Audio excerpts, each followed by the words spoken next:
Lunes 8 de mayo, saludos, señoras, señores, bienvenidos como cada día a este espacio, a esta revista de prensa, a este recorrido que hacemos a diario por las portadas de los periódicos que se publican en la provincia de Córdoba. Ya saben, Diario Córdoba, a veces El Día de Córdoba. Hoy tenemos información deportiva en la portada, ayer fue domingo, una nueva derrota del Córdoba.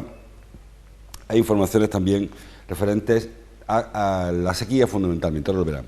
El Diario Córdoba ha escogido para la apertura el tema de la lluvia, o la falta de lluvia, por mejor decir. Las parcelas prevén recurrir a camiones cisternas por la sequía, titula el Diario Córdoba, y una foto de la Liga para una nueva derrota ayer del equipo de la ciudad, de la provincia, del Córdoba. El Córdoba prolonga su agonía 1-0, un equipo sin personalidad, se vuelve de vacío ante una floja balompédica linense.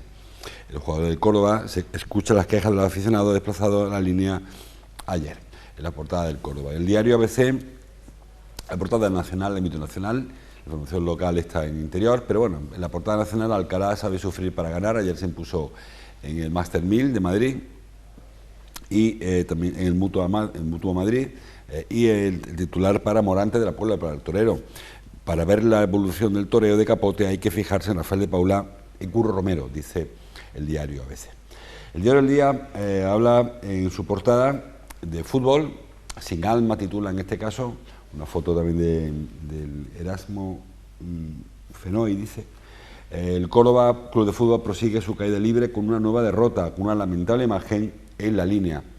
El titular para una estadística, en este caso de Cecosan, la empresa municipal de cementerios.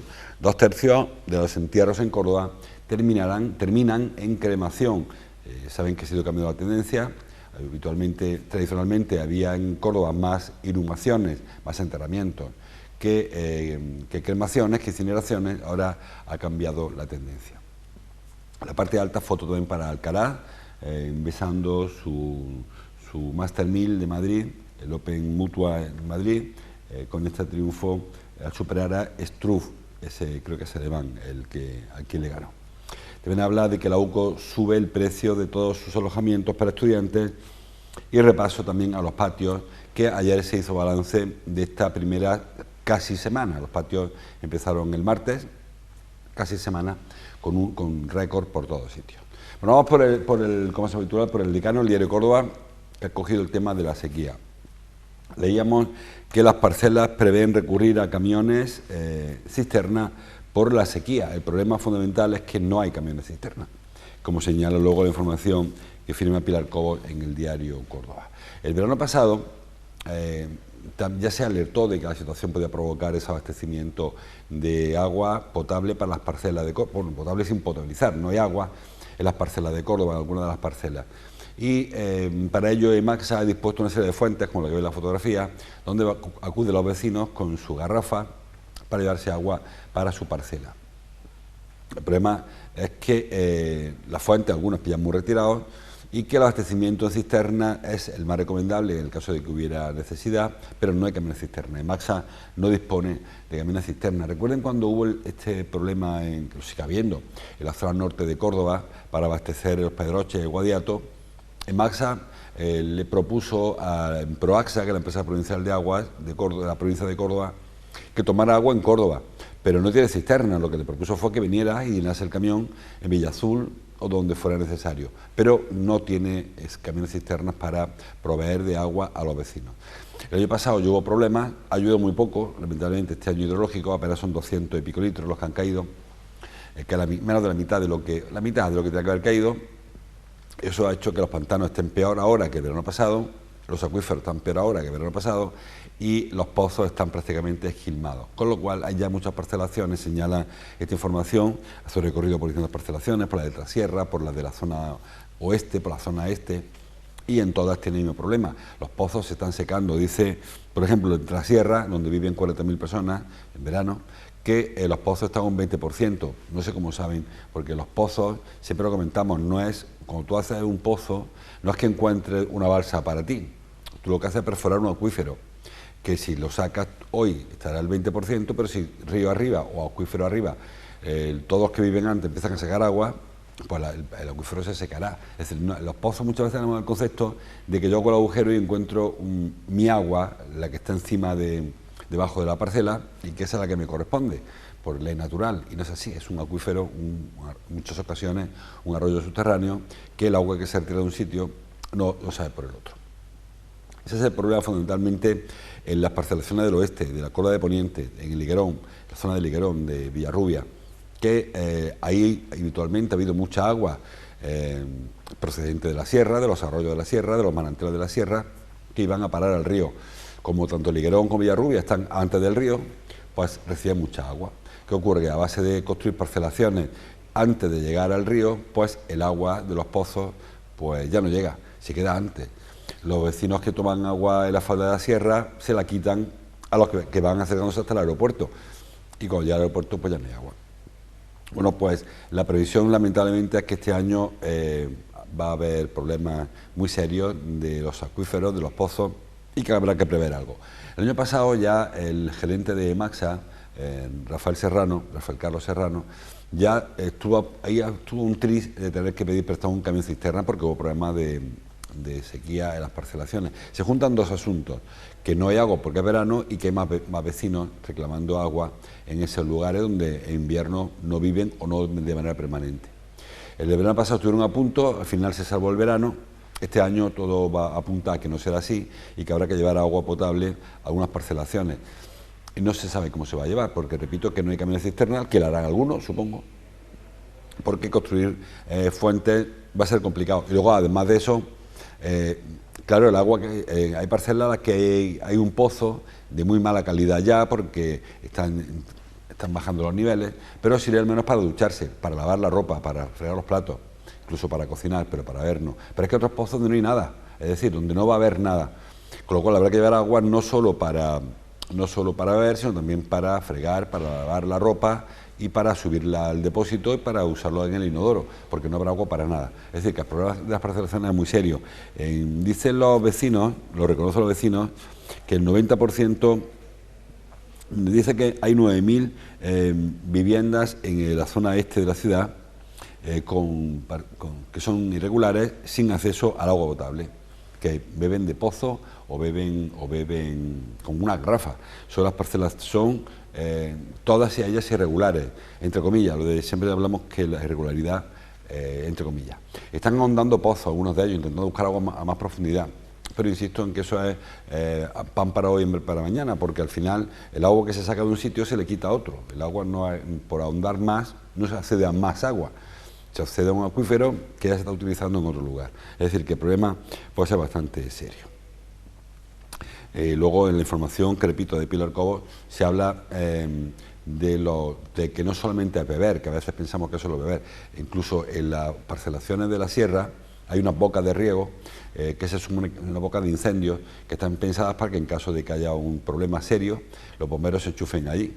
Esos pozos están sin agua ahora mismo, o sea que si mañana hubiese un incendio entre sierras, en algunas parcelaciones, los bomberos tendrían que utilizar sus propios vehículos cisternas porque no tendrían acceso a ningún tipo de agua.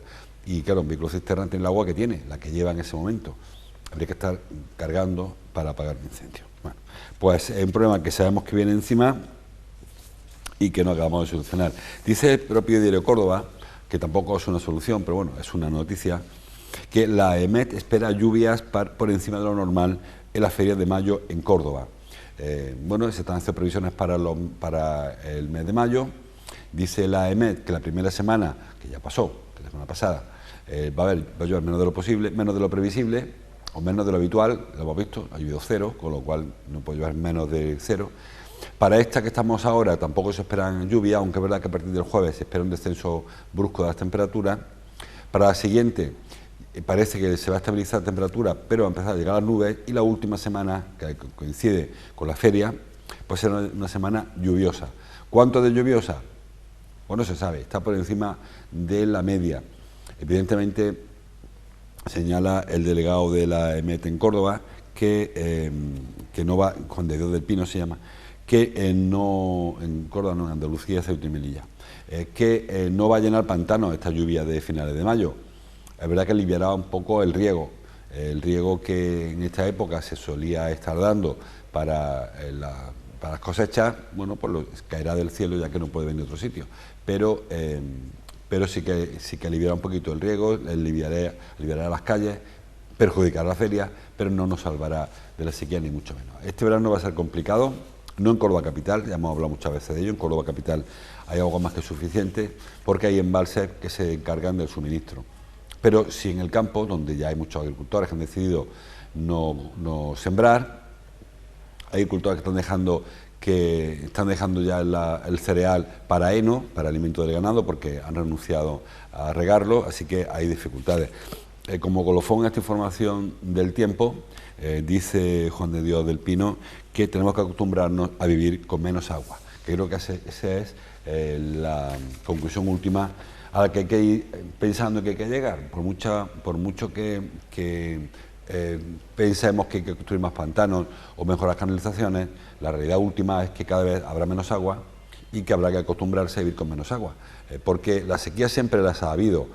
De hecho, no es el peor año hidrológico no es el peor año para el campo, ha habido años peores hace muy poquito tiempo, y hace menos tiempo, y hace menos poco tiempo, quiero decir. Pero lo que no es habitual que haya, como este año va a ocurrir, que de los últimos 10 años, 9 han sido de sequía.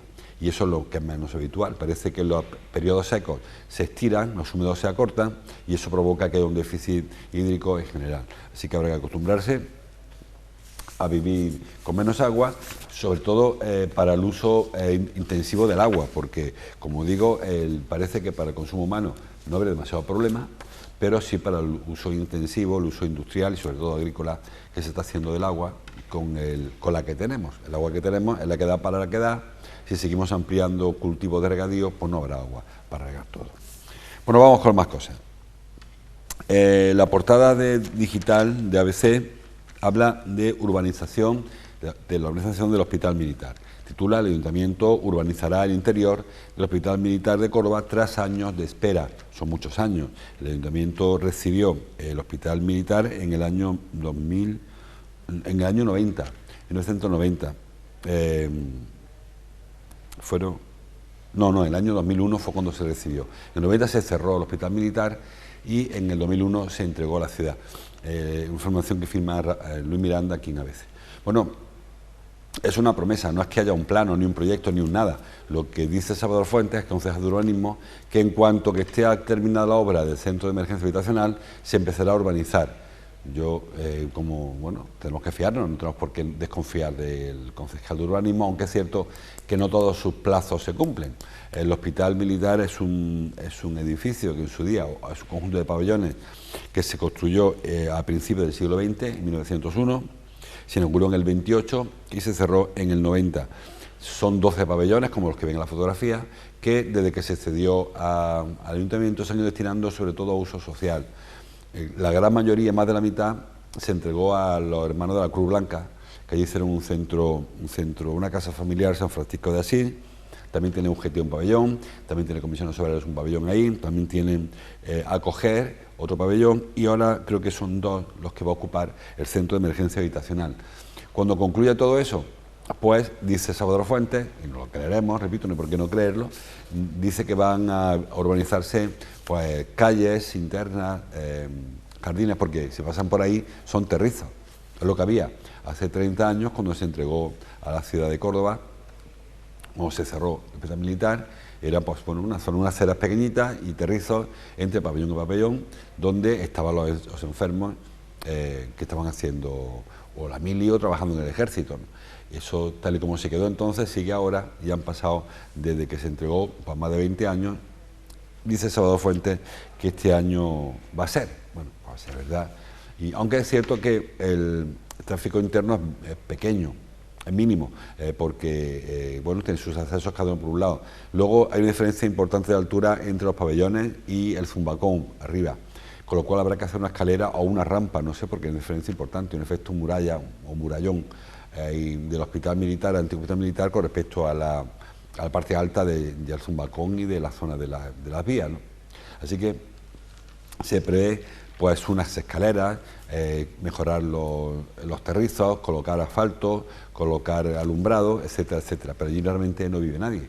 Lo que hay son servicios viven los internos de la Casa Familiar de la Cruz Blanca, nada más. El resto son dependencias, oficinas, tanto UGT, comisiones como acoger, serán oficinas. Y la parte del Centro de Emergencia Habitacional estará pegado aquí a Almogávares, con lo cual tampoco necesita mucha organización. Más cosas. El titular del día habla sobre enterramiento, lo hemos visto ya antes. Una estadística de CECOSAN, estadística un poco lúgubre, pero las cosas son como son. 2/3, dice esta información, casi el 68% de los entierros en Córdoba ya acaban en cremación, en incineración.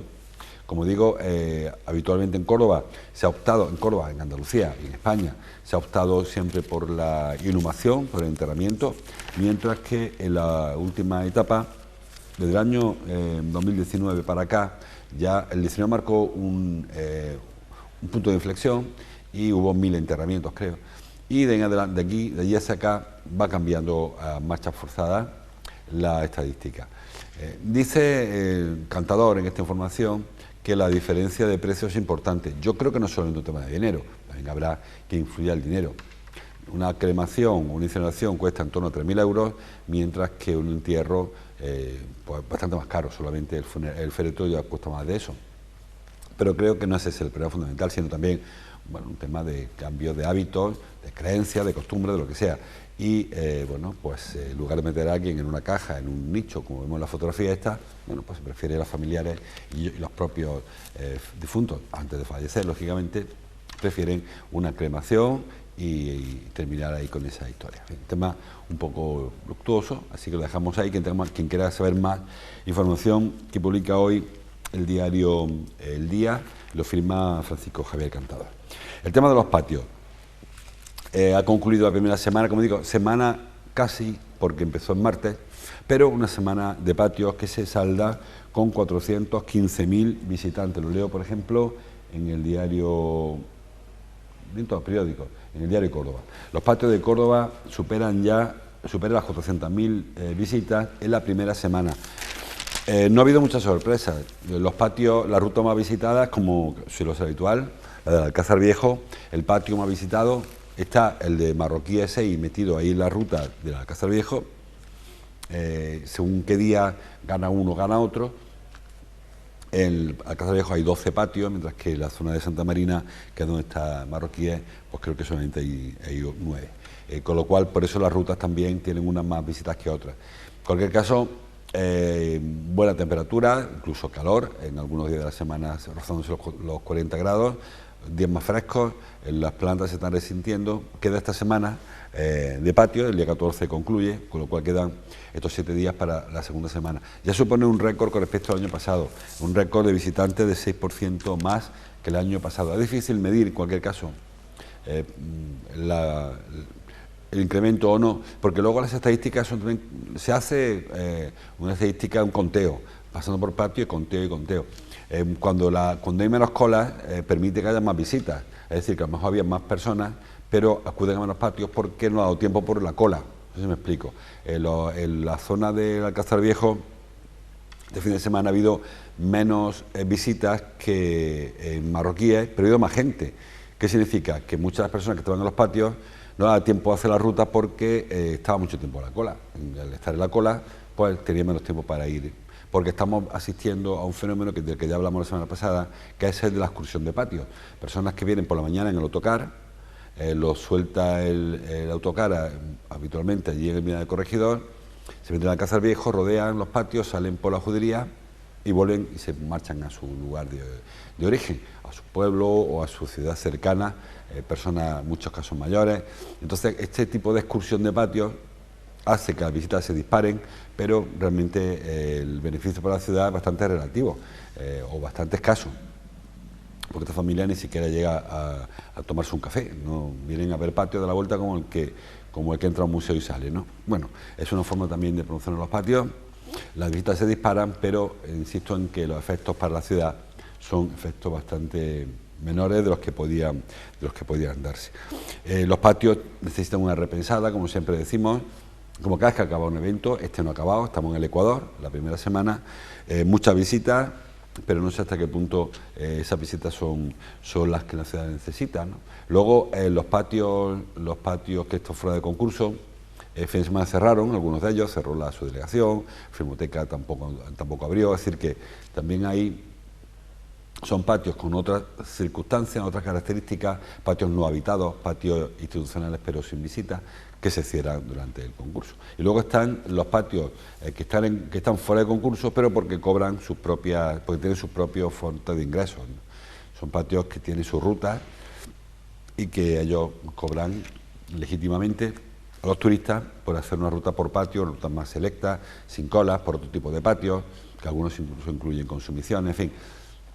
Por eso digo que esto de los patios, es verdad que cuando llegan los turistas de fuera y encuentran un patio, que tampoco pensemos que el patio de Córdoba es único en el mundo. Lo único en el mundo es que se haya conservado el siglo XXI, ya avanzado el siglo XXI, con esta tipología urbanística o esta tipología constructiva que es de los años 40 o 30 o 50. En otras ciudades pues se lo llevó para adelante la piqueta, cambiaron barrios antiguos por barrios modernos y los patios cayeron junto a las casas, contra las casas unifamiliares. En Córdoba se mantuvo y quizás sea su singularidad. Si no hacemos algo por evitarlo, probablemente también se acaben acabando los patios, terminando con los patios, porque el proceso que están viviendo es un proceso de envejecimiento tanto urbanístico o constructivo, de las familias que lo habitan, que los cuidan, incluso la fosilización del equipamiento o del edificio, de instalación, da pie a pensar de que el futuro no es el mejor. Las casas dejan de estar habitadas, serán viviendas, serán empresas, instituciones o incluso restaurantes que vayan haciéndose hoteles, se van haciendo con los patios, quedará como reducto de lo que fue si no hacemos algo por evitarlo. Bueno, más cosas, tampoco quiero ser demasiado negativo, creo que hay posibilidades de cambiar esto, no hay que ser pesimista, se pueden cambiar, pero habrá que intervenir de alguna manera para conseguir que los patios se mantengan. Si no, probablemente la UNESCO muy pronto decidirá que ya no es patrimonio de la humanidad, sino será patrimonio de los propietarios, o bien, como repito, insisto, hoteles, restaurantes o empresas que se dediquen a la visita turística, quienes se acaben quedando con todos los patios. Más cosas. Bueno, este fin de semana ha habido festejos, como saben, fiesta de la Virgen de Linares, romería de la Virgen de Linares, hasta la romería, hasta el santuario de la Virgen de Linares, de la Virgen Capitana, y así lo señalan los periódicos, ¿no? También ha habido romería en Lucena, la Virgen de Araceli, también ha habido en Andújar, la Virgen de la Cabeza, procesionó por Córdoba también la Virgen de la Cabeza en Córdoba. Muchos acontecimientos. El sábado se celebró la festividad de la aparición del padre de San Rafael, el padre Roelas, y hubo también procesión de San Rafael. Así que muchos santos en la calle, por cierto, muchos de ellos en rocativa de lluvia, a ver si va a llover, a ver si interceden o es que se han enterado que va a llover y por eso sacan los santos. En cualquier caso, siempre que aparece un santo rogativa, buena señal, un santo, en este caso una virgen o varias vírgenes, la de Araceli, la del Cabezo, la de Linares, que no salió a la calle, pero fueron a visitar los cordobeses de su casa, y también San Rafael, que salió el pasado sábado. Más cosas. Dice el diario ABC que el puente de San Rafael, al final, sin carril bici y con sus toldos en el aire tras 5 años de espera. Bueno, saben que hay un proyecto, había, por lo que se publica en este periódico, para añadir un carril bici al puente de San Rafael. Se habló de varias alternativas, porque el puente es el que es, no da para más, digo de ancho, con lo cual se habló o de acortar un carril, estrechar los carriles para el tráfico, acortar los carriles, estrechar las aceras, incluso implementar un poquito los pretiles para colocar ahí algún tipo de soporte, y al final, entre los vecinos y el ayuntamiento han decidido que mejor nos quedamos sin carril bici en ese paso el principal paso de Córdoba hacia el sector sur, porque a pesar de los otros puentes, es el que más paso recaba a cabo del día, este del puente de San Rafael. Es verdad que desde que se construyó el puente de Andalucía, pues ya el tráfico más pesado no pasa por aquí, incluso muchos vecinos toman la ronda para evitar pasar por el puente de San Rafael, que vemos en la foto, y ha menguado bastante el tráfico, pero sí que es un puente con mucho tráfico, y claro, colocar un carril bici en uno de los carriles era recortar muchísimo la capacidad de tráfico del puente. Y en cuanto a la bicicleta, bueno, los vecinos han decidido que eso pone en riesgo la circulación peatonal.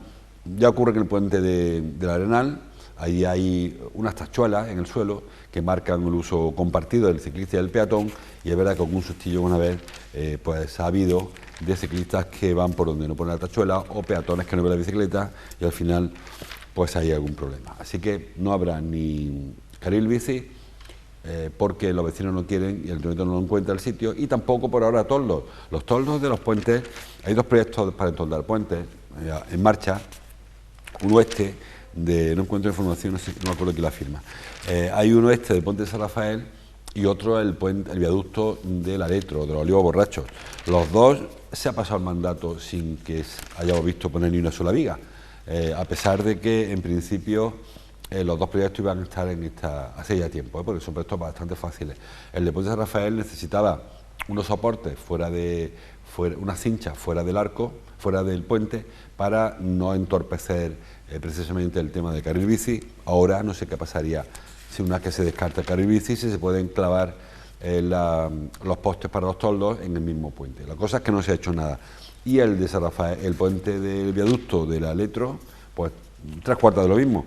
Se habló, incluso se retiró la mediana porque iba a ser inminente el empezar a hacer cosas allí, pero hoy es día 8 de mayo, las elecciones son dentro de 20 días, el 28, y yo creo que a estas alturas poca cosa se espera ya, ni de uno ni del otro. En este caso nos ocupa el puente de San Rafael, que, como insisto, es el puente que más se utiliza para ir al sector sur desde el centro de Córdoba, y bueno, pues acabó el mandato sin carril bici y sin toldo para cruzarlo, y ahí en algunas épocas del año cruzar el puente de San Rafael es todo una travesía del desierto, literalmente. Más cosas. El diario Cordópolis habla también de la sequía, le decía yo que vieron más referencias, y escribe en Cordópolis que piden controlar el número de visitantes al Bejarano para preservar esta reserva fluvial. No, es un problema, como siempre, de medir, del equilibrio, ¿no? ¿Hasta qué punto se puede prohibir a una persona que acuda a un espacio que es de todos, un espacio natural como es el Bejarano, porque le perjudica, ¿no? Esa estampa, la de los vehículos aparcados en las orillas de la carretera del Camino del Bejarano y Baño de Popea, es muy habitual, ya saben, sobre todo en verano, que es muy habitual que haya muchos vecinos de Córdoba y también de otras sierras que acuden con sus coches ahí, lo dejan en las orillas y luego se van a andar, ¿no? Ya quizás lo del Perol en la zona del Bejarano, del Molino, es un poco más antiguo por el tema de, además se pueden hacer candelas, etcétera. Pero sí que el paseo, tanto a los Baños de Popea o al Bejarano o al Guadiato, a los Arenales, toda esa zona se andurrea mucho. Claro, ¿hasta qué punto esta reserva fluvial se ve afectada por el paso del ser humano? Pues mucho, ¿no?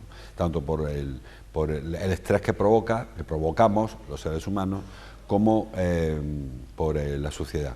Este año no sé cómo andará porque hay poca agua y es probable que haya menos visitas, pero ha habido años en los que andar por esos caminos, sí, igual ha ocurrido, era como ir por la calle Cruz Conde, todo el mundo en fila, esperando que uno se cruce con otro, porque había algunos caminos a los que no se podía ni siquiera cruzar uno en una dirección y otro en la siguiente. ¿Quién lo pide? Lo piden los ecologistas. Yo no sé, no parece que tampoco sea sorpresivo que los ecologistas reclamen que se controle el número de visitantes, pero también es verdad que ¿cómo se mide esto? ¿Quién tiene derecho a entrar en una zona y quién no tiene derecho a hacerlo, ¿no? A acceder a un espacio que es público? Yo creo que es un tema más de educación, más de habilitación de espacios. Es probable que para conseguir que el espacio no esté muy afectado por los vecinos, por los visitantes, se habilitaran lugares en otros espacios para quitar el tráfico de los coches, para el tema peatón, el tema del estacionamiento, que la basura fuera más organizado, el tema de dejar basura, recoger basura, etcétera, etcétera. Creo que a veces es difícil poner puertas al campo, como dice el refrán, pero hay ocasiones en que la gente ya va al campo, con lo cual o se ponen puertas o aquello pues se despendola y se puede acabar pidiendo que se cierre, y la forma mejor para evitar que se cierre es ordenar antes, sin llegar a hacer aquello una zona urbana o un parque, ¿no? Un parque temático. Creo que hay fórmulas intermedias. Bueno, decía, vamos ya fuera de hora. El Córdoba perdió otra vez, que tampoco ya es novedad. Perdió en este caso contra la Balompédica Linense, que es un equipo que está en zona de descenso, está el penúltimo de la clasificación, y aún así pues le sacó los colores a un equipo, dice las crónicas, sin alma. Bueno, hay adjetivos bastante gruesos, ¿no?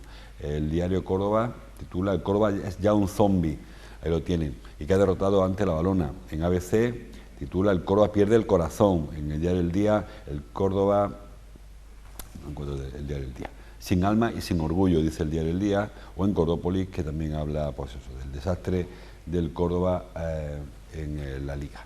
Nadie se explica qué ha ocurrido con el Córdoba, porque una cosa es perder, que todo el mundo tiene la opción de perder, otra cosa es pues eso, andar por los campos erráticos. Y Mónica, dar gracias a que esta crisis la pilla con un colchón enorme.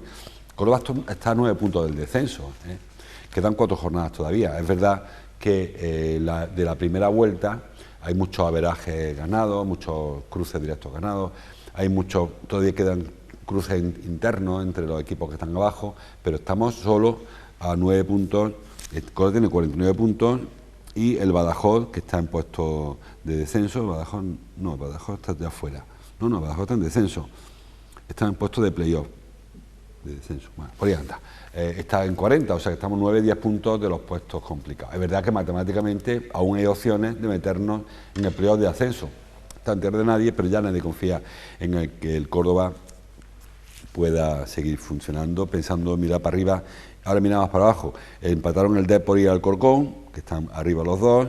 El Madrid perdió en casa frente al Ceuta, que también ha tenido una remontada espectacular, y el último ahora está metido en puestos de salvación prácticamente ya. Y el Linares Deportivo, que perdió también, es decir, que una jornada idónea para haber ganado a la Valona, que está en puesto de descenso, y haber saltado al playoff de ascenso. Si alguien confía en que esto va a ocurrir, creo que ya ni siquiera ellos mismos, en el Córdoba, ni la plantilla, ni el banquillo, ni la directiva, confían en salir de este agujero. Durante la jornada de hoy, ya saben, programa de Fernando López, todo CCF, informativo con Raúl Díaz, y el programa de la noche del deporte, de esta noche, Zona Deporte, con Nacho Serrano. Hablarán y expondrán todo lo que ocurrió ayer en en la línea, con la Balompédica Linense.